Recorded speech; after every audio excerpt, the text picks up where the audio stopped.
Good afternoon and happy Easter Sunday to all. Welcome to today's virtual media conference to apprise you of government's efforts to combat COVID-19.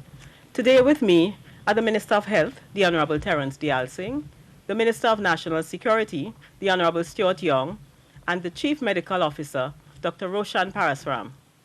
The Minister of Health, the Honorable Terrence Deyalsingh, will provide an update on COVID-19 in Trinidad and Tobago.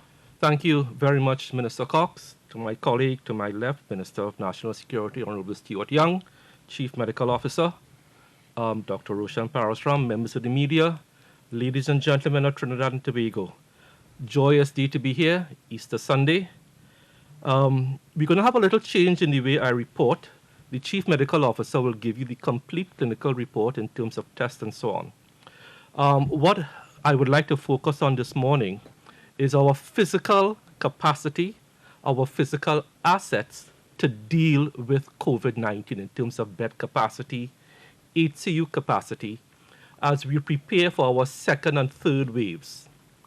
Currently, we had about 113 cases, positive cases.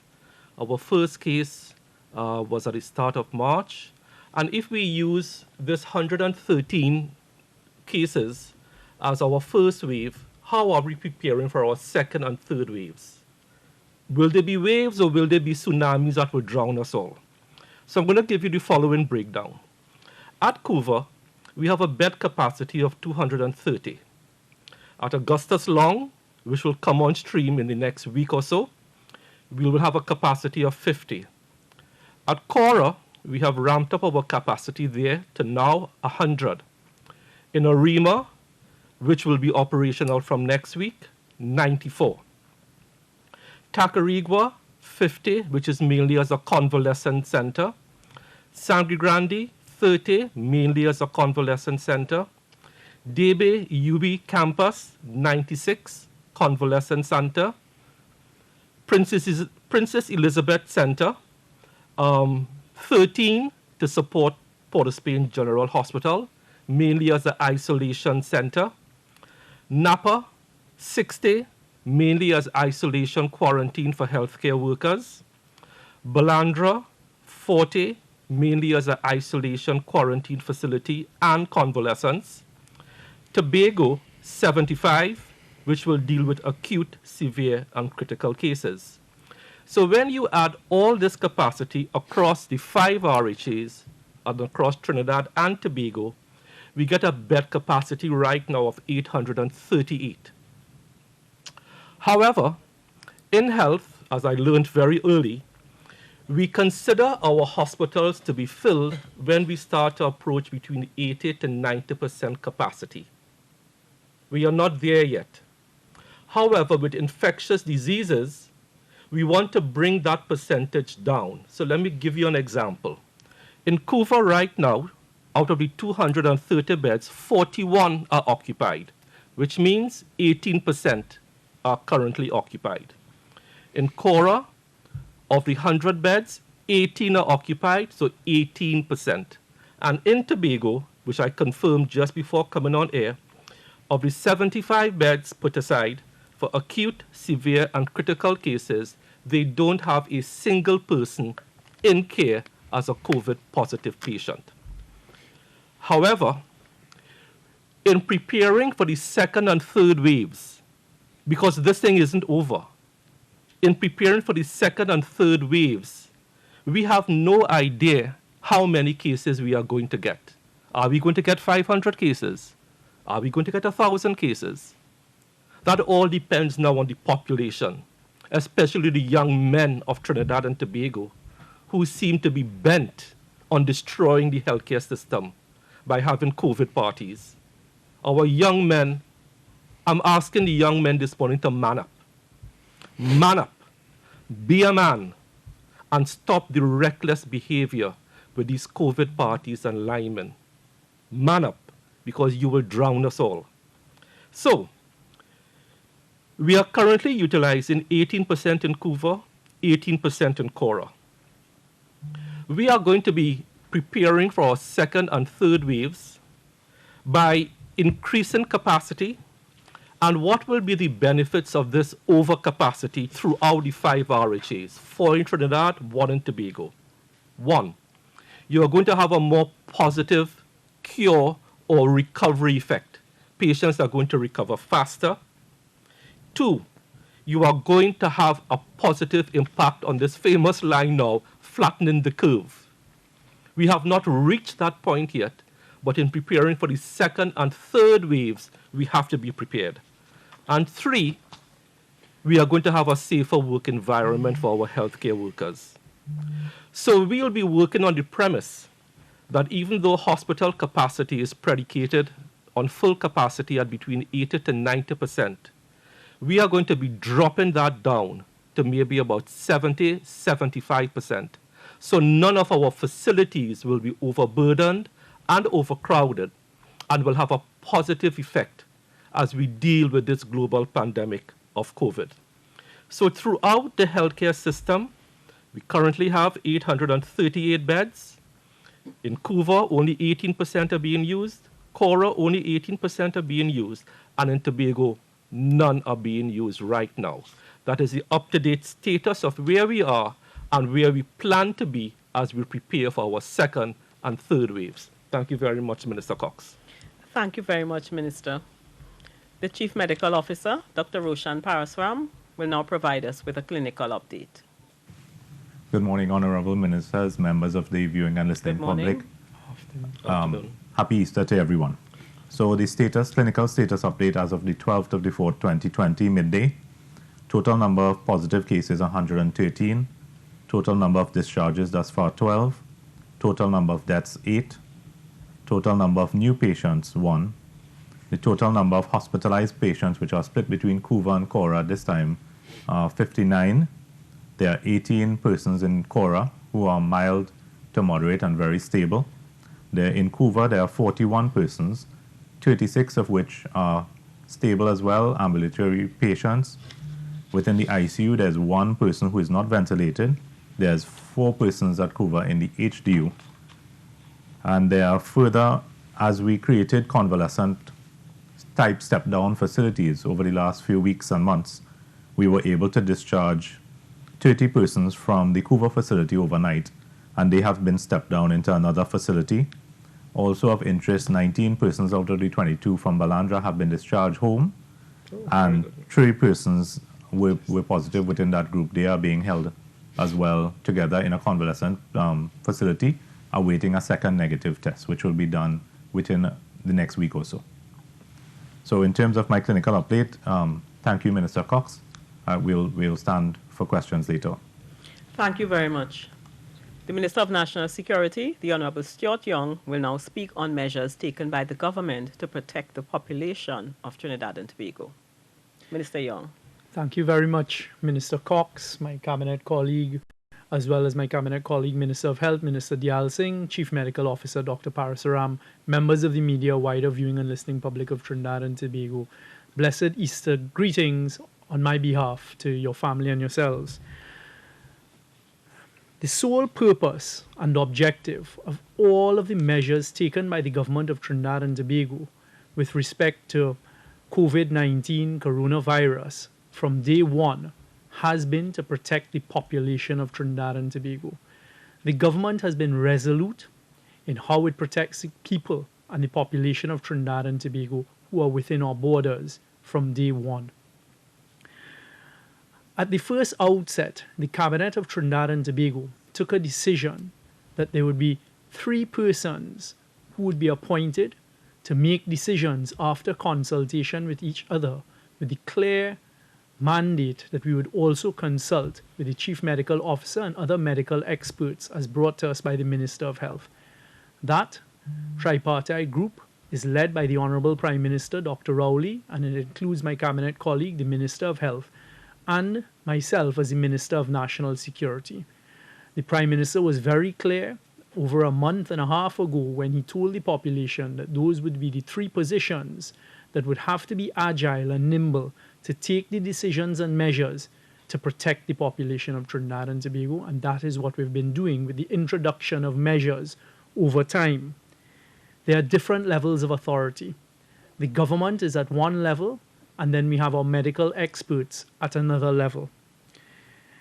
We said at the outset, no other than the Prime Minister came and told us, the population, that in implementing these measures to protect us, there would be pain, there would be inconvenience. This is happening world over. It is no longer life as normal or life as usual in over 200 countries around the world. But this government's sole purpose and focus is to protect you, the population, within our borders of Trinidad and Tobago. And we're very clear with respect to that. Last time I was here on Good Friday, I outlined very briefly the measures that were implemented by your government to protect us. On the 30th of January, the Minister of Health announced that no longer would persons who had been in China for 14 days be allowed in Trinidad and Tobago, done to protect us here in Trinidad and Tobago. And fortunately, we were one of the first in the world to take this measure, and the first in the whole of the Western Hemisphere, done to protect us, the population of Trinidad and Tobago. Shortly thereafter, the Minister of Health came, after consultation once again, and announced that 5 additional countries who had contracted the spread of coronavirus would be added to this list of travel restrictions for them coming to Trinidad and Tobago. Persons who had traveled to Iran, Italy, Singapore, South Korea, and Japan. Shortly thereafter, a third step was taken to include France, Germany, and Spain. Those were the initial measures. At the outset, the Minister of Health told the population by the time he included, it may have happened on the 30th of January, but definitely by the time he included the second 5 travel restrictions, he told us, the population, please, only travel if it was absolutely necessary and for emergency provisions. That was the clear advice of the Minister of Health, based on the advice we were getting from our healthcare experts and professionals to the population of Trinidad and Tobago. That marker was put down very early o'clock. Please only travel outside of Trinidad and Tobago if absolutely necessary and for emergency purposes. The next move and measure that was implemented was with respect to our borders, and on the 18th of March, we closed our borders to non-nationals. Very shortly thereafter, on the 23rd of March, as is now in our history, we closed our borders to nationals as well. The only way to protect the population of Trinidad and Tobago, based on the advice of our health experts, was for us to close the borders to stop the importation of COVID cases into Trinidad. We also, in the interim, closed schools. And I recall, as I was speaking to the Minister of Health and the Chief Medical Officer earlier today, being in that decision-making process when we had the first positive for coronavirus, and we were told that the individual who had contracted coronavirus and tested positive had had a limited interaction, but nevertheless some exposure to his 2 children who were 2 institutions, one a primary school and the second a tertiary school. And that tripartite committee, having listened to the Chief Medical Officer and others, shortly thereafter, I think within a couple of days, 48 hours if I remember correctly, took a decision to close all schools in Trinidad and Tobago to stop contact from taking place. All of these measures were very clear measures to stop the spread of coronavirus. As the Minister of Health just reminds me, we also took a decision to suspend the cruise season for Trinidad and Tobago. None of these measures were easy measures. None of these measures were measures we took lightly. There were a lot of economic arguments as to why we should take none of these measures. We met some resistance along the way, but at every step of the way, your government took all of these measures to protect you, the population, on the basis of clear medical expert advice. And we have continued that consultation throughout.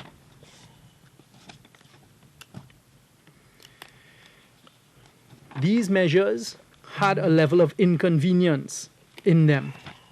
And of course, as we learned along the way, there were persons who, unfortunately, found themselves outside of our borders. I'd also like to place this marker here today as an important one. We do not see personalities. I was charged with the responsibility as the Minister of National Security under the regulations to be the person who would have to make the decision with respect to exemptions and allowing persons to come into our borders. And that is not an easy task, and it is not an easy weight to carry. I can tell you that throughout, since our borders were closed, I have had to make many decisions, including two that come to mind, by persons writing to me as the Minister of National Security, claiming life and death circumstances, that if they weren't permitted to enter Trinidad and Tobago, it could end in possible death. Three of those instances involved non-nationals. At every step of the way, prior to making any decision with respect to our borders, I consult with the Minister of Health, the Chief Medical Officer, and if it passes that stage, there will be consultation with the Honorable Prime Minister. All of these measures and the continuous consulting and accepting the advice of the medical experts is done to protect the population of Trinidad and Tobago. With respect to those three cases, including one yesterday, fortunately they didn't unfold, but we had to say no and were prepared to say no. The one yesterday, I had to say no. Prior to that, fortunately, the circumstances changed with the persons and they went elsewhere for treatment. Population of Trinidad and Tobago, these are not easy decisions to make, but it is a responsibility that we're charged with, and we make, and I personally make it without fear or favor, ill will or any malice whatsoever. With respect to these 33 nationals in Barbados, I've already laid out the position. They were outside of Trinidad and Tobago, began their journey back to Trinidad and Tobago after our borders had been closed. On the 23rd of March, when our border was already closed, I had a conversation as the Minister of National Security with the Prime Minister of Barbados, the Honorable Mia Motley, as well as her Attorney General, the Honorable Dale Marshall.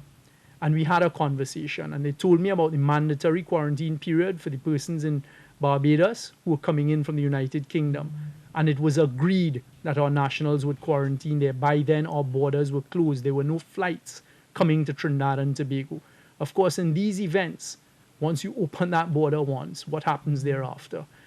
At that stage and on that conversation on the 23rd of March with the Prime Minister and the Attorney General of Barbados, one of the conditions and the requests made was for us to provide COVID-19 testing kits, which was immediately done. Those kits were sent from Trinidad and Tobago from our CAURA allocation. Full test kits were sent. Yes, the last occasion I was here, you heard the Minister of Health talk about some test kits coming from China that didn't have extraction parts to it. That was not the case with these 33 test kits that were sent from our CAURA supply on the 23rd of March. With the understand that was on the 23rd of March, many weeks ago, with the understanding, because one could not predict what would happen with our nationals there, if when they ended their mandatory quarantine, they would be tested. We reached that point now.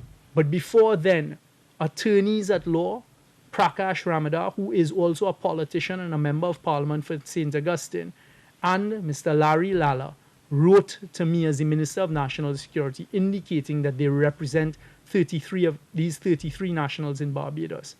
There is absolutely no backroom conversation going on with anyone, including those two gentlemen and the government of Trinidad and Tobago, with respect to any nationals outside. It is all documented in black and white. On the last occasion, I read our initial response to them, outlining a process and a procedure. There is no backroom discussion going on with Mr. Ramadar, Mr. Lala, or anyone else. We have done everything above board, and it can stand up to the highest levels of scrutiny, receiving legal advice, and also at every step of the way, consultation with the Chief Medical Officer or other medical experts in our healthcare system. That is a fact. What then happened is, as we proceeded, and there seems to have been some miscommunication, unfortunately, along the line, but not here in Trinidad and Tobago. We were very clear, and the agreement was that these people would be tested, our nationals would be tested at the end of their quarantine period.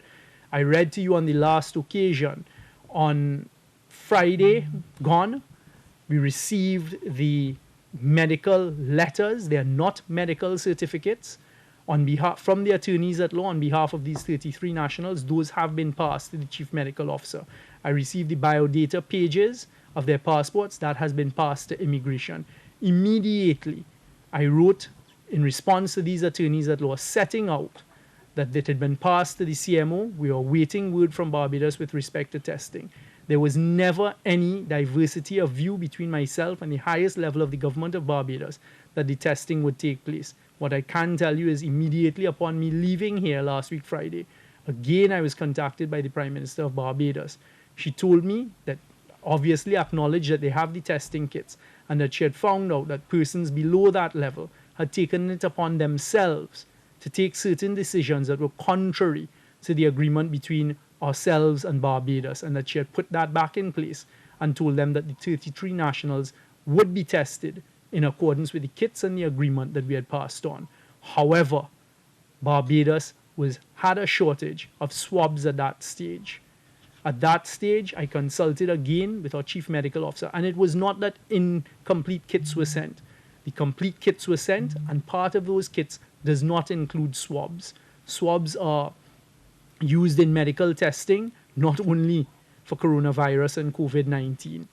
I consulted with the chief medical officer, and the decision was taken that we would no longer require this COVID. That was only taken on Friday after I left the last press briefing, after the Prime Minister of Barbados contacted me directly with this particular circumstance that had taken place in Barbados, and they were running short of swabs. The government of Trinidad and Tobago took a decision after consultation with the chief medical officer not to put Barbados in a position to use the shortage of swabs that they had there to test our 33, but that they would be tested on their return to Trinidad and Tobago. So I put it to rest here today, and also the record clearly reflects that at no point in time were these attorneys at law for these 33 individuals or the 33 individuals told themselves by the government of Trinidad and Tobago they would not be permitted to re-enter Trinidad and Tobago. However, the government of Trinidad and Tobago has made it very clear every matter would be dealt with a case-by-case basis, and certainly they would have to make their way home, and that remains our position. So there is no divergence of views on the government's team. The Minister of National Security is prepared to allow the exemption based on the advice of our Chief Medical Officer and his officers, but the persons have to make their way home. The COVID kits were supplied, and I will get to that in a short while. There is no backroom dealing. Everything has been above board and can stand up to the highest levels of scrutiny, and we have not dealt with individuals at all. In the midst of all of this, unfortunately, it turned out that there was the introduction of the concept of race, and it brings me absolutely no pleasure. In fact, a lot of people are uncomfortable discussing the issue of race. I personally am not uncomfortable discussing the issue of race because I am resolute that it plays no part in my decision making as an individual, or more so as a government representative. It has never played a part, and it never will play a part for me personally, and I can speak for the same way of our Prime Minister of Trinidad and Tobago. Unfortunately, it was introduced on the 10th of April on Friday, and that is one of the reasons I came to that press briefing on the 10th of April. We had an express front page that stated, Indo-Trinis in Barbados blame race for being stranded. That was followed with a page 3, big headline, it's all about race. That was the introduction of the concept. In today's editorial in the Express, they are saying that there are differential and a distinction should be drawn with that, and they're reporting. Absolutely no divergence of views was taken with respect to the reporting of what was said by allegedly said by one of our nationals in Barbados, when that gentleman, who's obviously in distress, introduced the topic of race. But I'd like the population to understand, we thank the media. The media has played an enormous role and a great role, not only in helping us deal with COVID-19, but generally in Trinidad and Tobago. The media must be responsible, as it has been, and the media will continue to provide us, the population, with information, as it has always done. I will never condone any censorship of the media, but the key and critical word is responsibility, because the media cannot be permitted to misinform our population or to misguide our population for whatever agenda it may have. Today's Express editorial tries to draw a distinction with what I've just described were their headlines, and I'd like to put this on record for the population.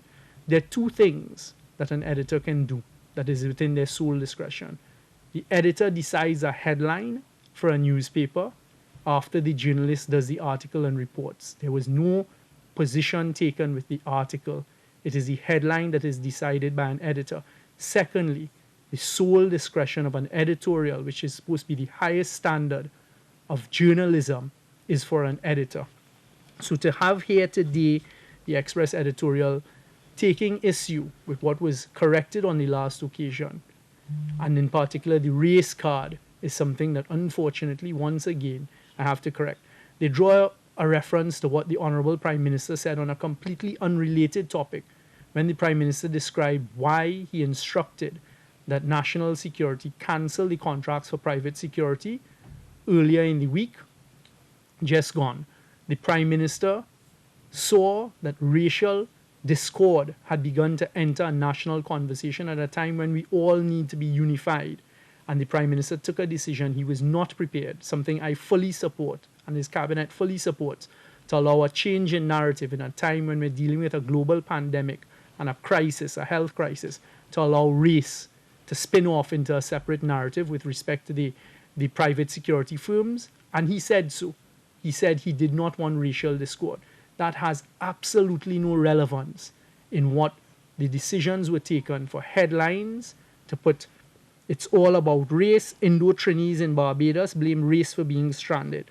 I've already cleared up the point about the COVID kits because it was also being suggested, and I did take deference on the last occasion and say that you should not accuse the Minister of National Security lying to the population with respect to the COVID test kits.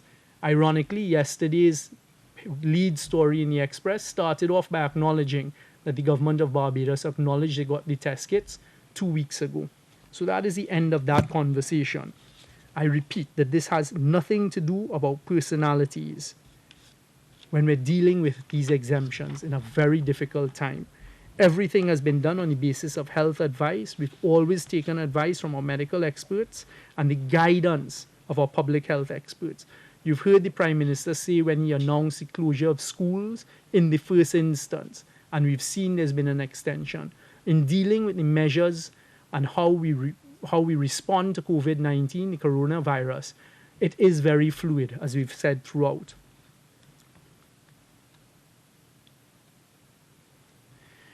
We have recognized that there are some that we can count on and some that we can't count on. But unfortunately, that is just how the cookie crumbles in life. We continue to ask for the assistance of our responsible media. And also, this is really directed to the attorneys out there who see it fit to defend their clients' positions, as they should, having been a practicing attorney myself. But we are all in this together. We cannot break ranks. We must all do what is right. And I give the assurance that the government of Trinidad and Tobago has made all of its decisions based on proper policy, procedure, protocols, and after having taken the advice and guidance of our public health personnel. All of the decisions are being made on these principles.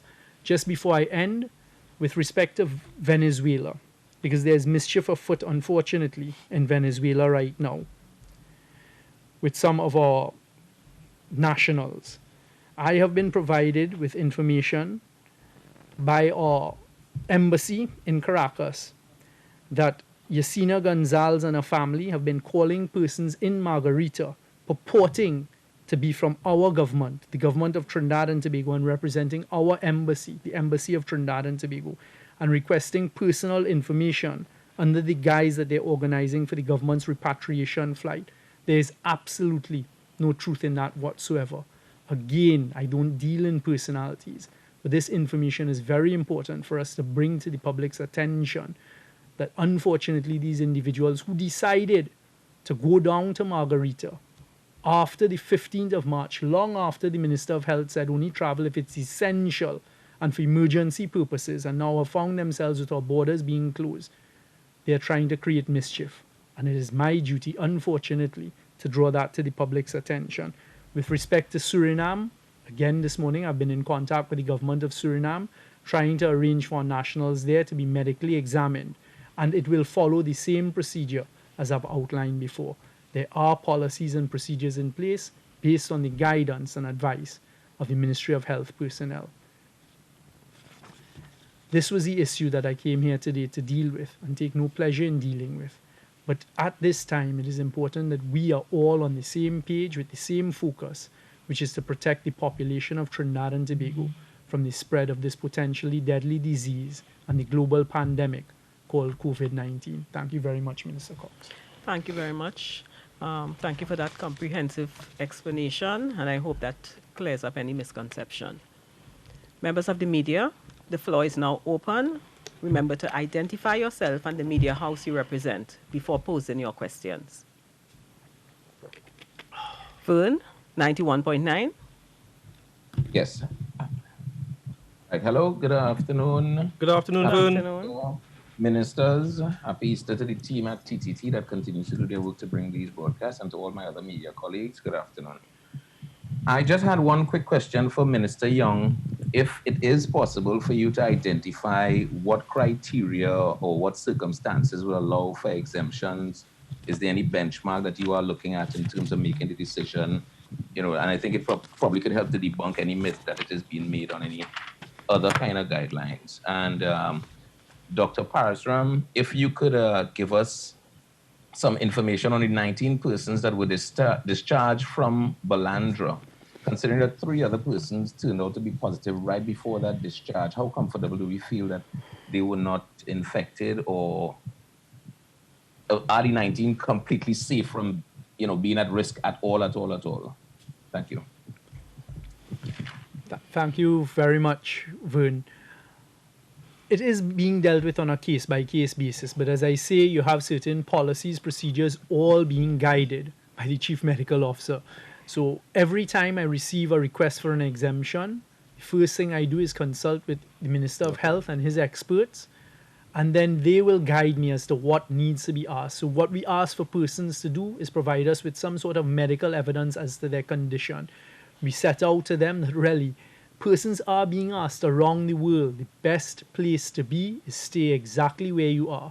The worst place to be is on an international airplane traveling, because you really don't know who is seated next to you or who is in that place. It is no coincidence that the airline industry internationally is grounded, literally grounded right now, and there are not airplanes flying. That is all based on health advice. So right now I can't give you the exact specifics, because it really is dealt with on a case-by-case basis, but all in a spirit of transparency and asking what is the personal health position. I should also say that any plane that has been allowed to come into Trinidad and Tobago where an exemption has been granted, no one has been allowed to disembark. Persons aren't allowed to disembark, including the RSS plane that on a daily basis brings tests for CAUVA to test from the OECS region. We don't allow the crew to disembark. So it is not a situation of persons flying into Trinidad, some being allowed to come off, others not being allowed to come off. And that's on the clear instructions of our health personnel. Dr. Parasram. Dr. Parasram? In terms of the question related to the 19 persons, let me just give you an update on my earlier update before we start. So I just got word from Dr. Trotman that 4 additional persons are being prepared for discharge at the COURA facility, which will bring our caseload down total from 59 to 55. And at the COURA facility, we will actually go down from 18 to 14. That will be updated when we do our afternoon update. In terms of the question with the 19 persons, so those 19 persons would have gone through 2 incubation cycles almost while they were at Balandra. They would have been tested very early on in their stay, having a first negative then, and they actually received their first negative after being swabbed on Thursday. So they had 2 negative tests, meeting our criteria for discharge even for positive patients. Mind you, they were never positive, those 19 people. Okay. So out of an abundance of caution, we are still asking them, and documents were prepared to the effect and given to every one of them, and explanations by the County Medical Officer of Health that they are to stay home for at least the next 7 days in the first instance, when the County Medical Officer will call them every single day to ensure that they have no further symptoms developing during that period of time. And that is our standard for anybody that is discharged from a hospital setting or from some sort of exposure. If the county medical officer of health decides that during that period they want to extend it for further 7 days for whatever reason, they can do so as well, and they can actually utilize the Quarantine Act to do so. So we are being very cautious, although they are discharged from those facilities, even the ones from COURA and COUVA as well, that they are being told and in writing that they need to stay home, they need to self-isolate, take whatever precautions you need to do to prevent spread even to your family. Although they are negative, this is a brand new virus. We are not 100% sure worldwide how it's going to behave in terms of having positives later on. So out of an abundance of caution, we are asking people to self-isolate even when they are home and they're discharged. So that is our policy for now. But I think confidently with the 19 persons having received 2 tests, a significant distance apart in time, with no symptomatology at all, that they would be in a good state and would not infect the general population at any rate. But they will be followed up both by the county medical officer of health as well as the police, if need be, under the Quarantine Act. Minister Cox, if I may just take up a point that I'm reminded of by Dr. Parasaram. I had started off by describing the tiers and the levels and saying that the Prime Minister, Minister of Health, Minister of National Security. I want to make it clear that whilst it's the Minister of National Security who will decide the exemption to the border, and I've made it very clear with respect to the 33 from Barbados, they can make their way home, but the government is not sending any plane for them. The Chief Medical Officer, if they arrive and when they arrive in Trinidad, would be the decider, him and his staff, of how these persons are to be quarantined in accordance with the Quarantine Act, whether they're placed in state quarantine or whether they're allowed to go home. And I think that is what he was explaining, and that is the position. So the government plays one role, meaning the Minister of National Security, and then, of course, is taken over by the Chief Medical Officer and the Ministry of Health. Thank you very much. I think we have Prior next. Good afternoon and happy Easter to everyone. Good afternoon, Prior. Good afternoon, Prior. 2 questions to Minister Young and 1 for Minister Deyalsingh. Minister Young, I'm sure you saw the joint release from the Chambers of Commerce where they're asking the government if they can implement a tax credit on salaries for April to June this year.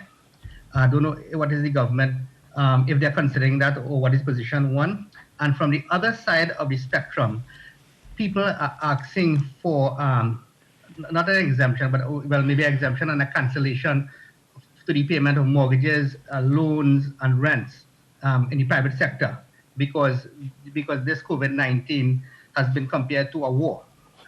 So just wanted to know if the government has any policies in place or if they are considering anything along those lines.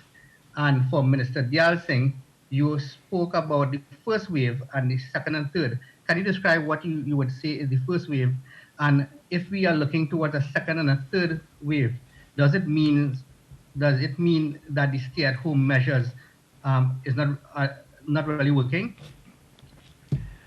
Thank you very much. With respect to the first question, you would recall that the Prime Minister had announced very early in our planned dealing with COVID-19, he had set up certain committees. He is chairing the committee with respect to the financial side, the Minister of Finance, the Minister of Public Utilities, Minister of Trade, and Minister in the Ministry of Finance, and some private sector people, and I have attended a few of those meetings, are dealing with those instances. So that will be driven by the Ministry of Finance with respect to the 2 sets of questions you asked. That is the tax credit and mortgages, loans, and rents. But you would recall that the Minister of Finance and the Prime Minister have announced that the banking institutions took certain decisions to allow certain moratorium periods on loans and mortgages. But that is being dealt with by that committee chaired by the Honorable Prime Minister.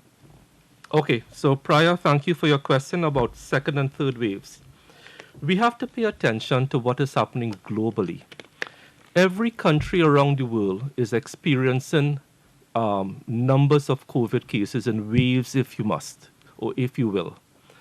Every country that has tried to release some of the social distancing measures or the lockdown measures, for want of a better word, will see a resurgence of cases. We are no different because it is people's behavior that is driving this virus. And I made the point, if young men in this country don't wake up and man up and behave themselves, they are the ones who are attending these parties in groups of 25, 30s that will give us the second wave and the third wave. So we have to plan for that level of irresponsibility. That is why we are building extra capacity, what is called redundancy, extra capacity into the system. So if and when the second and third waves come, we can cope with it. Because no one can tell me or tell you or anybody how big the second and third waves are. And let me just explain. Every country in the world that has thousands of cases, tens of thousands, hundreds of thousands of cases, every country that tried to do modeling, all the models have failed to predict exactly what is going on or what will happen, because you simply can't predict how this virus behaves, and you simply can't predict how humans behave.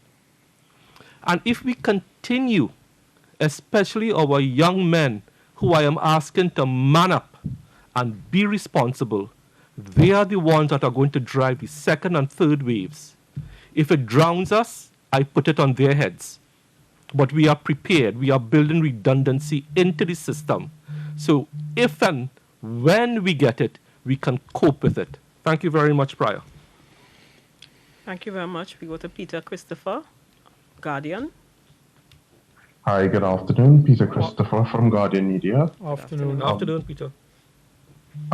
Just a couple questions. One for the Minister of National Security. First of all, I may have missed it during your presentation, but with regard to the 33 tests that were presented to the Barbados government, what is going to happen? Are those tests going to be returned to Trinidad? And with regard to, and a question for Mr. Parashram, with regard to I saw this morning that the new case was slated for epidemiological review. I wanted to know how many cases we have that are still under epidemiological review. And with regard to the patients that are discharged, the question coming in is that while they will be monitored and they will be asked to stay home for the first 7 days or so, will there be any kind of follow-up testing done for those patients who are discharged? Okay, let me go first. We haven't taken any decision with respect to that. That is a decision that will be taken. This is with respect to the 33 COVID-19 test kits that we sent to Barbados. That is a decision that will be taken after consultation with my colleague, the Minister of Health, and the Honorable Prime Minister. But I just want the population to understand something. It's not only 33 nationals from Trinidad and Tobago who are in Barbados. These 33 nationals are the ones who collated themselves in a group and hired attorneys, and the attorneys have been dealing with us.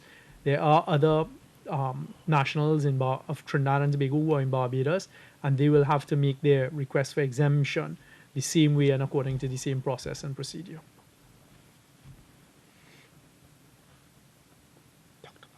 Okay. Dr. Parashram? Sorry. Yes. So in terms of your first question, as it relates to pending epidemiological update, I was in contact with the virologist at CAFA's lab this morning when I got that case. They send all the positives to myself first. What it means in this particular instance is actually when they filled out the lab form that went to the lab, there was actually no information aside from saying the person had fever, cough, etc. So the symptomatology was in it, but they had no history of contact. That portion that says epidemiological history was actually blank. So I have passed that over to my team. They have begun the process of getting in touch with the individual and, of course, necessary contacts to see whether there's a link to travel, whether there was a link to someone that has traveled, or someone or a suspect or a confirmed case prior. So that process has begun with that individual. So it was a lack of data that was actually on the lab form. So now we have to go backwards and examine the actual case notes and have discussions with the patients to determine what is the epidemiological link. So far, there have not been, in terms of your question related to the number of persons in that category, it would be a very small number thus far, maybe 3 or 4 that were worked up. I know I had a discussion with the CEO of Southwest late last week. He indicated there was only 1 being followed up out of his cohort for possible linkages. So that is ongoing. So there's one in Southwest, there was one person in Tobago, and I believe there was one in the North, which we recently got as well. So maybe a total of around 4 or 5 being investigated at present. The others would have been linked either to travel or someone that would have traveled or been a primary contact of a positive case or a suspect case. You had asked another question related to testing of the persons that are being discharged. The only reason we will test someone that is discharged and receive 2 negative tests is if they develop symptoms or if one of their family members within the household develops symptoms, those persons will be tested. If they remain asymptomatic, symptom-free for the incubation period, which is another 14 days, then there's no need to retest. Okay, thank you very much. We move to TTT.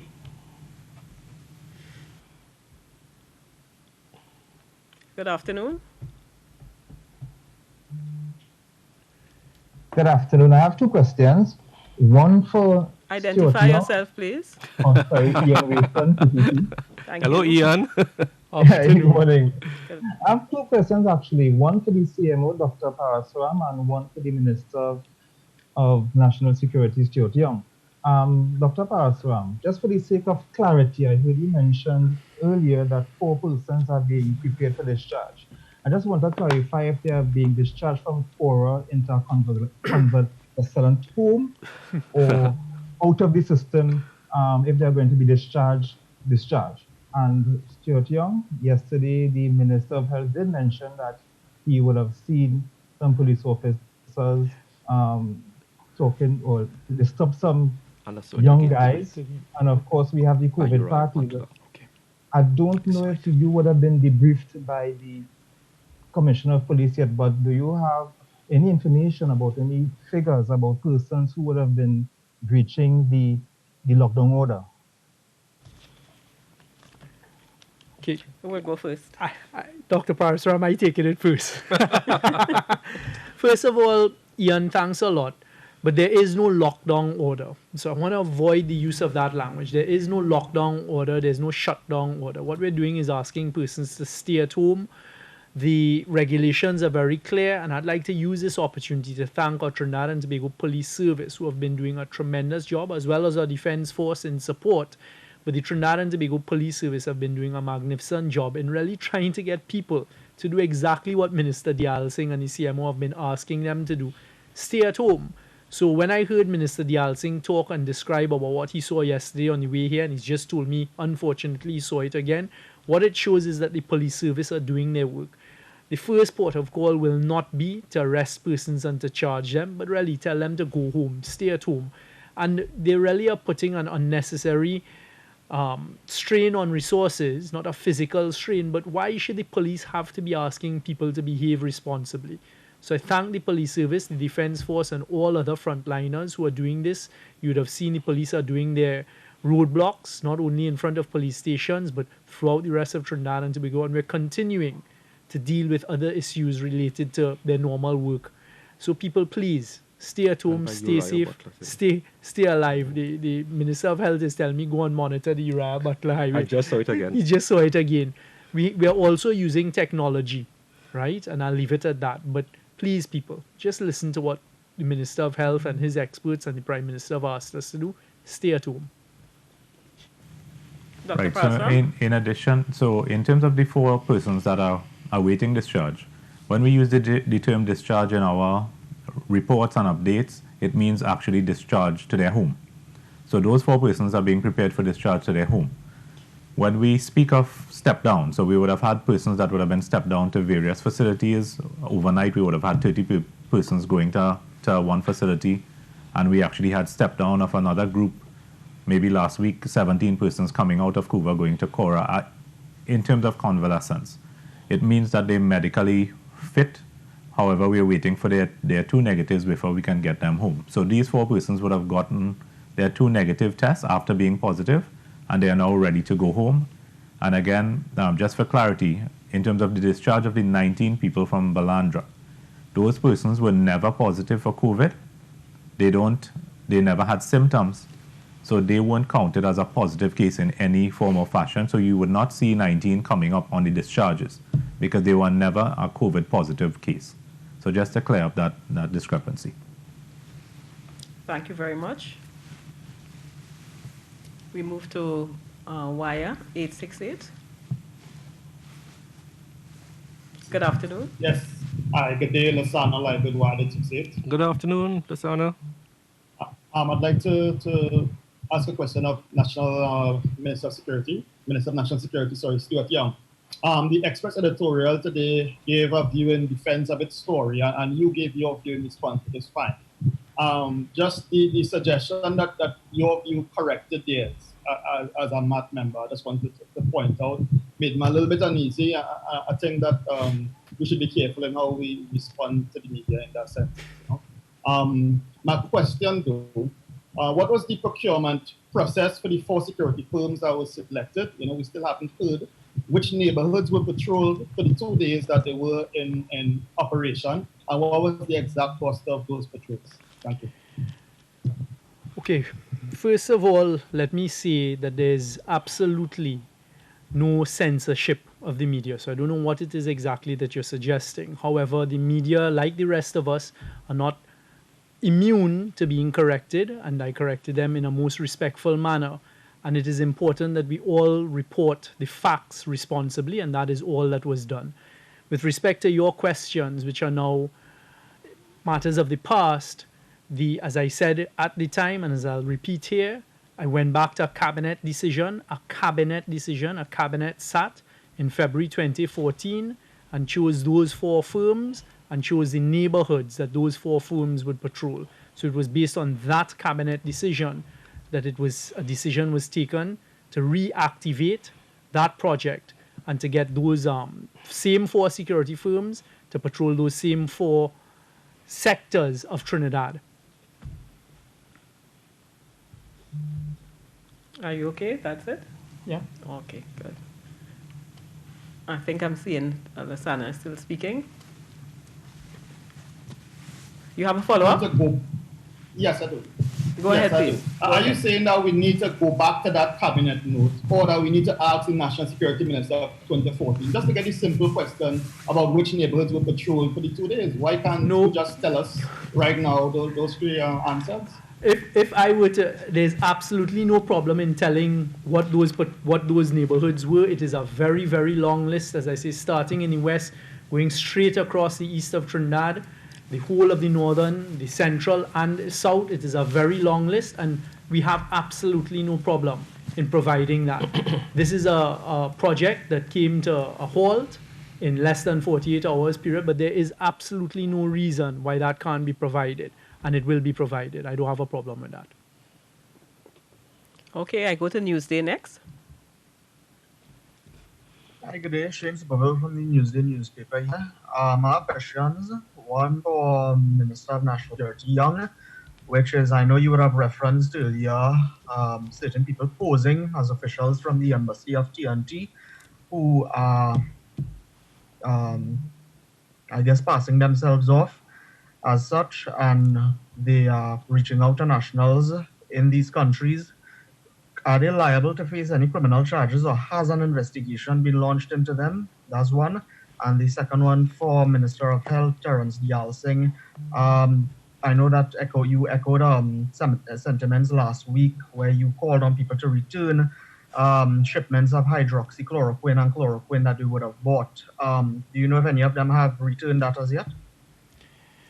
Okay, thank you. First of all, Mr. Superville, just allow me to address one issue that I think I need to clarify. In answering an earlier question related to Minister Deyalsingh seeing persons outside there when they should be staying at home, please do not interpret what I just said to mean that the police have no authority. The police have a lot of authority in law to ask persons to do certain things. Let me start with the COVID parties. There are at least 3 different provisions in different laws: the EMA Act, Section 70 of the Summary Courts Offence Act, and there's another act that specifically give the police the power. It's actually under the Public Health Ordinance.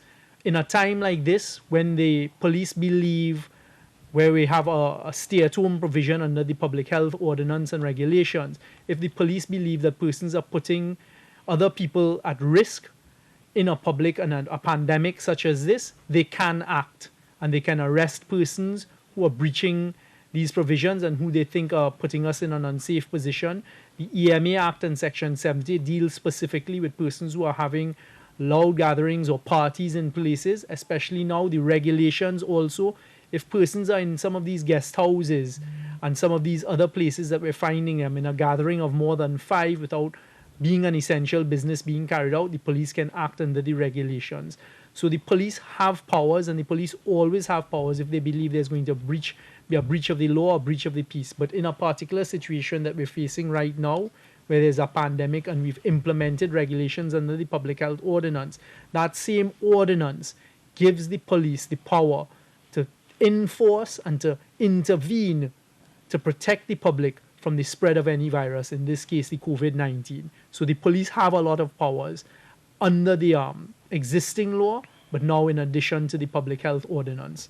With respect to your specific question with the Venezuelan individuals, I did ask that the persons in Venezuela, the specific ones I've referred to, I did ask that the Venezuelan authorities be alerted to this, because it is illegal everywhere in the world to be committing acts of fraud and passing yourself off, especially in something as important as this, passing yourself off as an agent of the government when you're not. I can't say whether there is an investigation ongoing, but this is a very serious potential offense. Thank you, and thank you for the question about the return of chloroquine. So the government has no control over the private sector pharmacies or private sector hardwares or private sector supermarkets in terms of pricing or whatever. I made a call on behalf of patients suffering from lupus, rheumatoid arthritis, and malaria, who now cannot access a drug that is life-saving for them, and which, if they don't have it, leads a very bad quality of life, in that they will get flares and so on. I had asked and sought and received the full cooperation of Mr. Andrew Rahman, the president of the pharmacy board, and he is my president of the pharmacy board. And he very, very graciously agreed to advocate on the issue with his membership in the private industry. Whether any stock has been returned, I think Mr. Andrew Rahman might be the better person to answer that. I had also asked persons who had ill-advisedly bought this medication that they could even go onto the Facebook pages and social media platforms of the 2 or 3 lupus advocacy groups like Voice of Lupus, Lupus Society, and contact them and voluntarily give up this medication, either for the same price you paid for it, but the lupus patient, the rheumatoid arthritis patient need this drug right now to manage their symptoms. So I again appeal to anyone who is hoarding this life-saving drug that is needed in the private sector to do the correct thing by Trinidad and Tobago. Thank you very much for your question. Okay, thank you. I have a question online to Minister Young.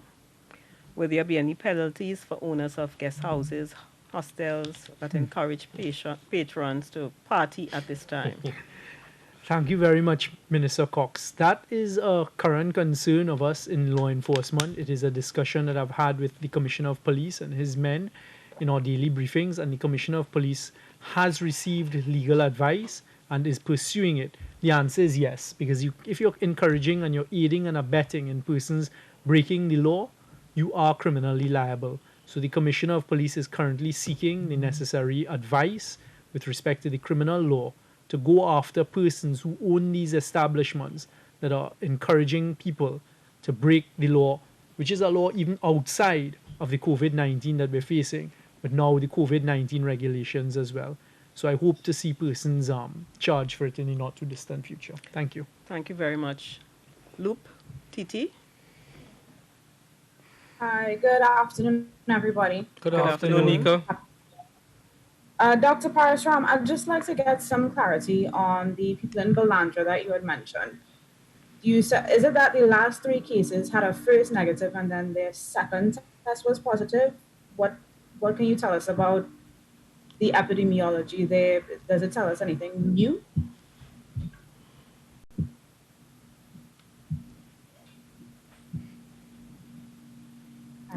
Dr. Parasuram. Is that Yeah, I don't know. Okay. Yes. So in terms of those 3 persons that tested positive, they would have had a first negative just like the other 19 before them. They had a positive test. They had no symptoms, but what we are beginning to look at it to see why they had a positive so long after being negative and then having no symptoms as well. So it is an unusual situation virologically. I had discussed it with the head of virology at CAUVA as well to some extent. What I could say for one of the patients, one of the patients that turned out to be positive had very close contact to another positive patient in Balandra, who is actually a spouse. So there was a close link. I'm now getting the details from my county medical officer of health with the other 2 patients to see if they may have had a closer arrangement to someone else that would have been positive in that group before. But definitely they were all well isolated after having the group on the 26th that had their positives. They were wearing their PPE. There were 5 nurses in there with them to ensure that they were following the necessary social distancing, hand washing, etc. while they were in there. But again, one of the persons really was a spouse of a positive from before. So I don't know if there was a possible link. There was closeness of contact that was beyond the social distancing issue for that particular individual. But we are taking a very, very close look at it to see what is happening. And again, it is a brand new virus, and we are seeing people who have been negative becoming positive and the other way around. And in terms of the timing of when the tests are being done as well. So it requires a very close look, and we are studying it together with CAUVA. We will engage CAUVA, the virologist at CAUVA, to assist us in looking at those 3 particular cases because they are quite unusual in terms of the presentation. Thank you. And we move now to, I think I have another question for the CMO online. This question has been here for a while, so let me ask it. Internationally, the US, the person is saying that they are seeing conversations about antibody testing for the public as it relates to helping to open certain parts of the country as the stay-at-home period comes to an end. Is this something that we will also be looking at? So the question has 2 parts. So in terms of the antibody testing, we are exploring a few antibody tests for Trinidad. As you have seen before, there was a test earlier that was in the media that had a false negative and false positive results, meaning that the specificity and the sensitivity were very low, maybe around 50-60%. We are looking for a test that has a very good sensitivity and specificity, something around the 80s and 90s in terms of having true positives, true negatives. We have a few options that we are actually looking at presently to determine if we can use a rapid test. The use of a rapid test to unlock, for want of a better word, a particular part of the country is not on the cards at this point for Trinidad. Trinidad has to be treated as one country because there can be movement, as you have seen when Dr. Hines and I presented the maps before. One person can move to any part of the country and thereby increase spread. So we can't unlock a particular part of a country that is this small. And it's not really recommended in any part of the world at this point because we have seen how the virus will translate from one place to the next very quickly.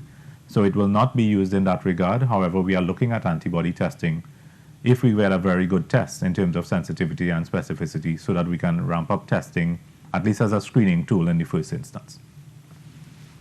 Thank you. We move to news source. Okay. Hi, good afternoon. Good afternoon, good afternoon to members of the panel. Good afternoon. Good afternoon. Okay, so I've got questions here for Minister of Health, for the Minister of National Security, and for the CMO. So I'll start with the Minister of Health. Sure. Any updates on face mask distribution for the public? Yes. For the Minister of National Security, I'll ask the questions and let you answer afterwards.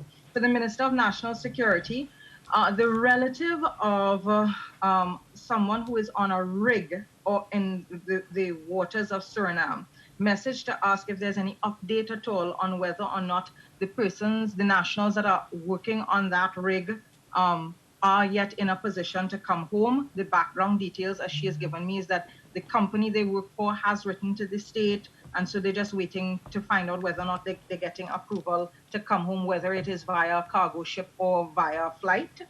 So they're seeking an update on that. And with respect to Ms. Gonzalez, is the minister able to indicate what exactly is Ms. Gonzalez's citizenship status? Is she a citizen of Trinidad and Tobago? Is she a resident of Trinidad and Tobago? Does she hold dual citizenship?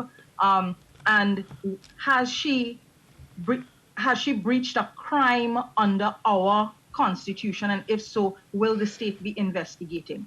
That's for the Minister of National Security. And for the CMO, you just started raising something very interesting there for me about immunity to COVID. Have any, whether it's locally or internationally, has there been any indicators thus far that persons who contract COVID-19 thereafter have developed a resistance to the virus? Thanks. Okay, so I think the first question was for me, and I got the easiest of the three. So let's go. On the issue of face masks, I was speaking last night with one of the NGOs. They are ready to turn over 10,000 face masks to the Ministry of Health early next week.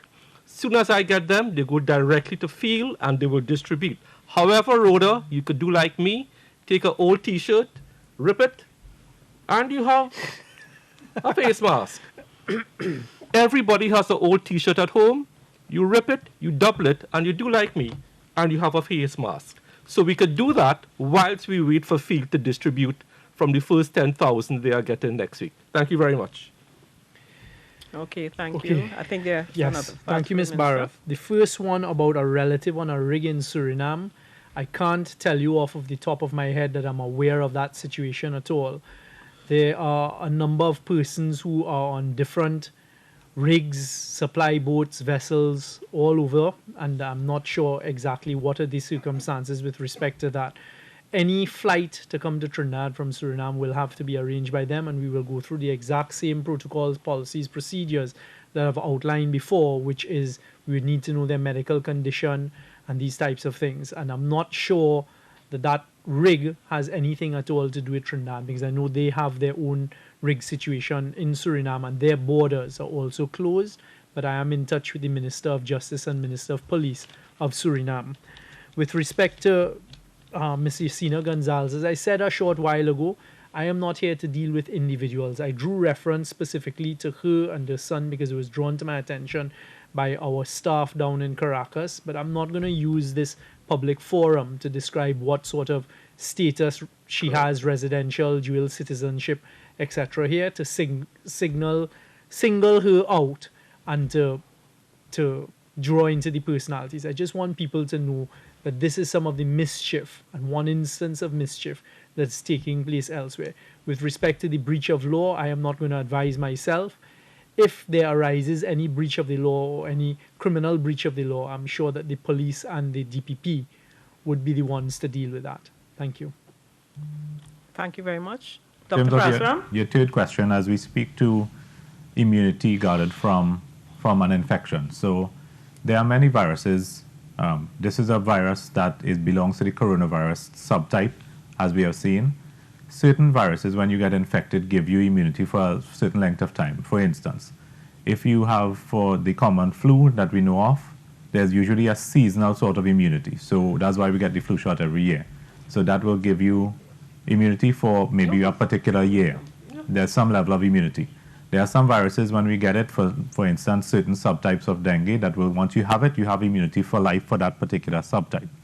For coronavirus, it is a brand new virus, and only time will tell how long our immunity lasts. We have seen studies in other parts of the world that persons who have been infected are now becoming positive again. Whether it is reactivation of the same virus that you have in your body, or a faulty test or something of the sort that may have occurred, that will only be known when we have enough research and evidence to support it. So hopefully, based on what is happening with other viruses, once you have an infection, you run through the full course of it, meaning you have symptoms, you resolve, you have your negative tests, that have 2 negative tests as we do in Trinidad. Then after that, you will have some level of immunity, whether it be for a few months or a few years. That will only come, and we will only be able to tell that as time progresses, and we do retrospective studies with those individuals to see if they have antibodies lasting that duration of time.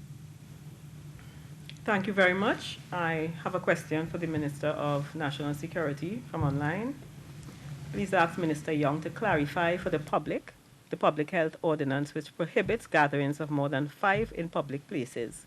Private homes where more than 5 persons are living are scared of being arrested by the police because the number in their private home exceeds 5. The public needs to be educated that the public health ordinance is for public places, spaces, and not private homes. Correct.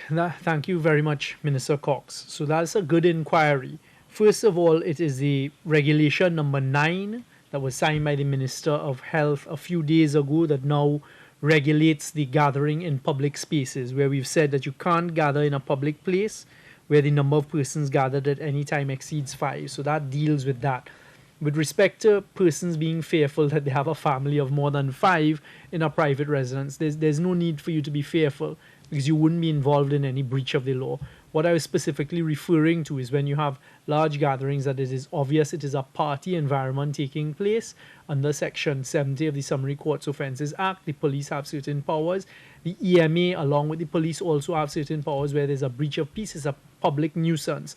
So that is the legislation. The police will also be breathalyzing persons and will be also having roadblocks when they hear about these things. So persons who are peacefully gathered in your home where you have a family of more than 5, there's no need to worry, there's no need to be concerned that the police will be breaching any law with respect to you. And I'd use the opportunity just to once again thank the police, because I've been getting a lot of feedback that our police officers, the men and women across the country, have been being very courteous and very professional in their service to the population of Trinidad and Tobago. I just ask them, please keep it up. We're in for a long haul. We don't know when this will end, and you're doing a tremendous job, and I really appreciate it. To the Commissioner and his men and women. Thank you. Thank you very much. I have a question to the CMO, and it concerns what procedures are being put in place at health centers in reference to children who have clinic dates for their shots, as they attend to adults during the morning period and children in the afternoon period. Could it be that one day can be dedicated for children only? And this is for the CMO.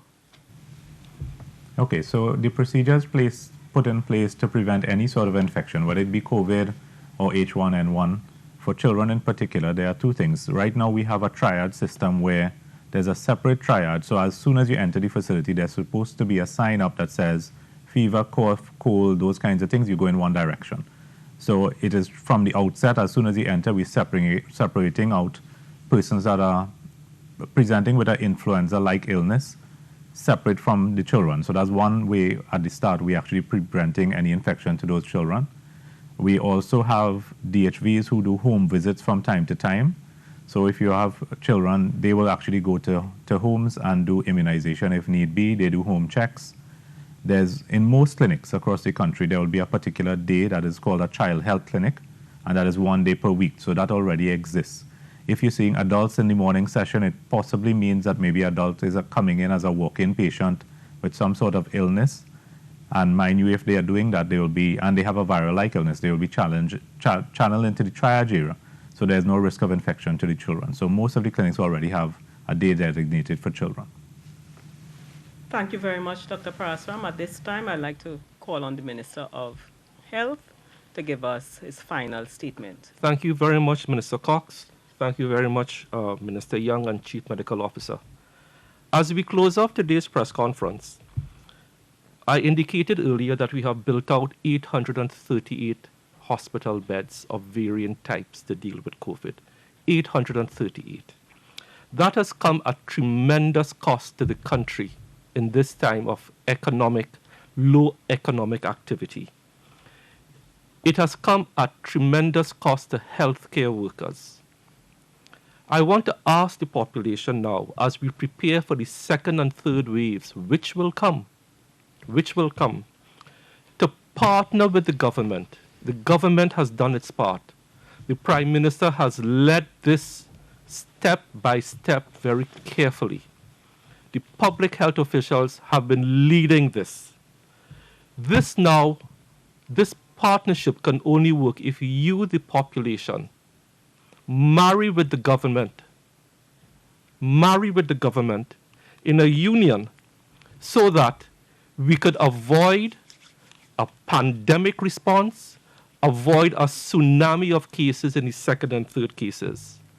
And the only way to reduce those tsunamis to waves or ripples is by societal behavior, positive societal behavior. We have to make some sacrifices. It's difficult. Stay home, save a life. The life you save if you stay home may be your parents' lives, your grandmothers, your grandfathers, or your children.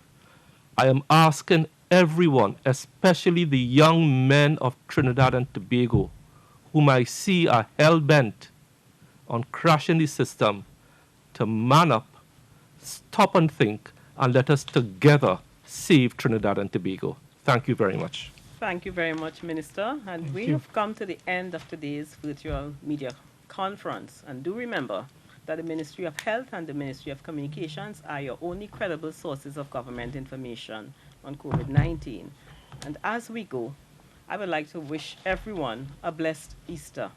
Let us use this time to reflect on the sacrifices of Jesus Christ and think of what we can do in our own lives to live as he did. As you know, the government has been appealing to everyone to stay at home, and this is an opportunity for us to emulate the selflessness of Christ in our actions as we heed the call to stay off the road and save lives during this period of COVID-19. While we are unable to gather and celebrate this year with our friends and family, we can show by our actions that together we can forge ahead during this uncertain time through hope, faith, and love, knowing that we will rise above it all. I am Donna Cox, Minister of Communications. Thank you for joining us today as the government continues its efforts to flatten the curve and beat COVID-19. Stay home, stay safe. Happy Easter, Trinidad and Tobago, and may God bless Trinidad and Tobago.